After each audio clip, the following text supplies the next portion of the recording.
Last week, I shared a video titled Trust Takes Years to Build, Lies Take Seconds to Destroy Echo of a Lie, exploring how Elena was deceived by Mark, an online dating scammer, and felt the sharp sting of betrayal. This week, I bring you how to make scammers reveal themselves, strategic conversation traps. Elena has learned the truth. Scammers follow scripts, not hearts. She doesn't confront them, she observes. She guides the conversation with care. Every word, every pause, every tiny inconsistency becomes a clue. This isn't about falling into the trap, it's about flipping it. What was meant to ensnare her is now under her control. With strategy and patience, Elena turns the tables, exposing the scammer's intentions without falling for them herself. This week, you'll see how awareness, observation, and subtle guidance can transform vulnerability into power, making the trap hers, not theirs. But before we begin, please click subscribe to access more information that can help protect. Day 1, Testing the Basics. Mark says, "Good morning, Elena. I was thinking about you. Your perspective is so rare." Elena answers, "Thanks, Mark. You've been busy with work lately, right? Which building do you usually go to in New York? I think I've walked past it before." Mark says, Midtown. Yeah, the glass one. I think. Analysis. The first day is about subtle probing. Elena tests specificity and attention to detail hallmarks of a real person's memory versus a scammer reading a script. Mark's vagueness and hesitation indicate a lack of genuine lived experience. Early small cracks like this are psychological footholds. They build a pattern she can exploit over time. Day 2, Timeline and Memory Checks. Elena says, "You said you were in Miami last July. Was that before or after the hurricane?" Mark answers, I think after. No, maybe before. It was complicated." Elena says, "Yesterday you mentioned your brother. What does he do again?"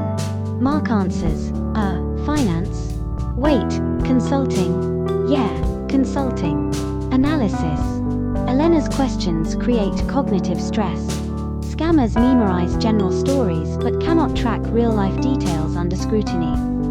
By forcing Mark to retrieve specifics and timelines, she stretches his mental script to its breaking point. Each hesitation or correction weakens his credibility and increases the likelihood of self-contradiction. Day 3, Emotional Amplification. Elena asks, "I was worried when you mentioned being hospitalized. How did you cope all alone?" Mark answers, "I stayed strong. Life teaches you resilience, right?" Elena questions, "You graduated in 2010, right? But LinkedIn says 2012? Mark answers, "Oh, right. I switched programs. Yeah, that explains it." Analysis. Here, Elena tests scripted empathy versus authentic emotion. Mark's polished responses reveal his performing rather than feeling. By combining emotional probing with contradictions, she triggers cognitive dissonance in him, the stress of improvising while maintaining his constructed persona. His minor mistakes signal he is operating under a rigid script. Day 4, Silence and Open-Ended Questions. Elena says, "So, you travel a lot. Which city do you love most?" Mark answers, "Paris, Rome, Barcelona, everywhere really." Elena asks, "If you found a lost wallet with $5,000 inside, what would you do?"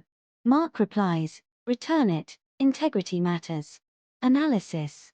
Open-ended questions and strategic silences are psychological traps. Real people pause, hesitate, and reflect. Scripted actors answer too quickly or overcompensate. Elena observes timing, word choice, and over-detailing, classic signs of fabrication. The moral hypothetical exposes whether he can spontaneously reason or relies solely on memorized good guy responses. Day 5, Money Redirection. Mark says, "I might need a small transfer soon, if you can help." Instead answering it directly, Elena says something like, "Before that, tell me about your childhood. Favorite family tradition?" Mark answers, "Well, the transfer." Elena continues, "Sailing is your hobby, right? Which marina do you dock at?" Mark replies unwilling. Hoboken. Maybe Jersey City? Actually, not sure. Analysis.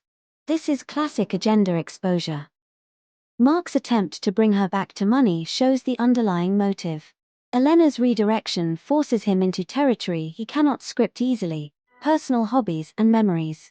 His hesitation shows cognitive strain. He cannot improvise convincingly because he lacks lived experience. This is where his psychological mask begins to slip. Day 6, Controlled Reverse Psychology.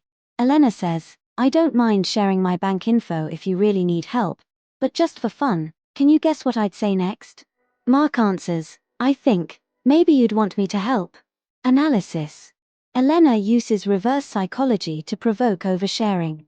By feigning vulnerability, she triggers Mark's instinct to manipulate. He reveals intent on his own, exposing his true agenda. Psychologically, this works because the scammer is trained to push for money or control, not to navigate an unexpected challenge that forces him to reveal himself. Day 7, Replay and Contradictions. Elena says, "Yesterday you said you were at a client meeting, but today you said you were in Chicago. Which one was it?" Mark replies, I had 2 meetings, one virtual, one in Chicago." Yeah. Elena asks, "You mentioned your brother last week. How is he again? What does he do exactly?" Mark answers, finance. Wait, no, consulting? Yeah, consulting. Analysis. Elena began recognizing patterns. By replaying the stories Mark had woven, she applied memory pressure, exposing his inconsistencies. His inability to stay coherent and maintain perfect consistency over multiple days accelerated his psychological stress and breakdown. Repeated questioning caused his false persona to lose patience, gradually revealing his true self. In constantly trying to cover up, he even forgot the very romance scam he was orchestrating. Day 8, The Reveal. Elena, "Thanks for sharing, Mark. I think I understand your situation now." Analysis. No reply. Silence. The scammer has revealed himself through pattern, stress, and contradiction.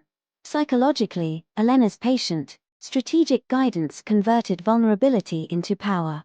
She never had to accuse, she allowed Mark's mind to betray itself.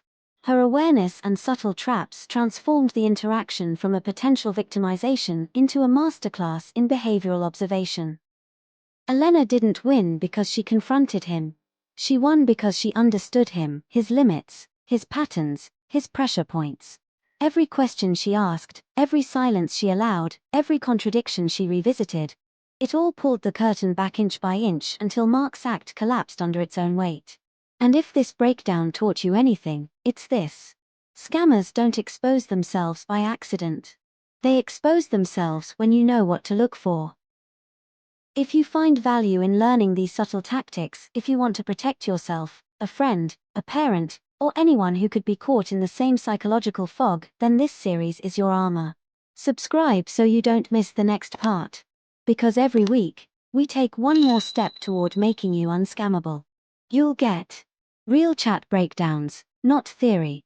Psychological tools that actually work in real conversations. Narrative case studies that show you how scammers think, react, and eventually unravel. Most people only realize they're in danger after they've already lost something. Subscribers learn to spot danger before it speaks. Stay aware. Stay protected. And I'll see you in the next lesson.